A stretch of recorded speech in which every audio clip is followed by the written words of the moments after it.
Acts 11 verses 20 to 21, and some of them were men of Cyprus and Cyrene, which, when they were come to Antioch, spake unto the Grecians, preaching the Lord Jesus, and the hand of the Lord was with them, and a great number believed, and turned unto the Lord. There's this really interesting tendency in the book of Acts, which is that when we're told about the Gentiles being preached to, we are often also told that a great number of them believe. Basically, the Bible is going out of its way to make it clear that the Gentiles are receptive to this message in quite large numbers. At the same time, we're also told a lot in the book of Acts about the apostles preaching to the Jews, which would make sense because most of them were Jews themselves. And it's interesting that despite the fact we're more often told about them preaching to the Jews, we never see any indication that a large number of people were getting saved. Now, obviously, this doesn't mean there's some genetic predisposition Jewish people have to rejecting the gospel. Most of the early Christians, indeed all of the very earliest Christians, were Jewish. If there is a reason why the Jews were much less likely to be saved, it's probably because so many of them thought that the deal they were getting in the Old Covenant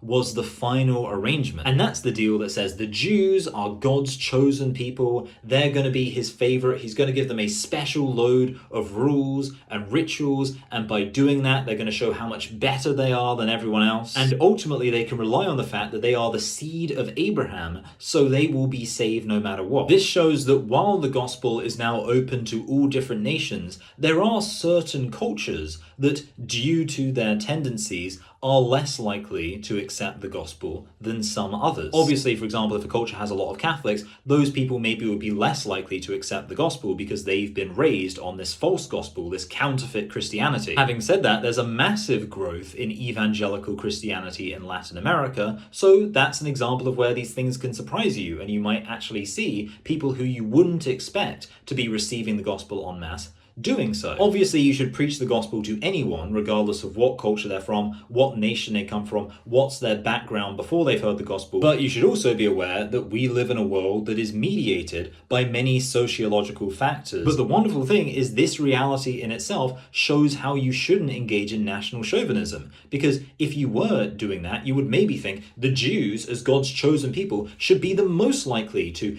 get on board with everything being preached. But instead, we have the Gentiles, who were considered the heathens, are actually the ones who are most likely to accept the gospel of Jesus Christ. So anytime someone tries to turn you against preaching to a specific group because they'll say, oh, that group's just never going to accept the gospel, remember, lots of these Jews would have thought that about the Gentiles, and yet it is the Gentiles who we are explicitly told in the book of Acts accepted the gospel in great number.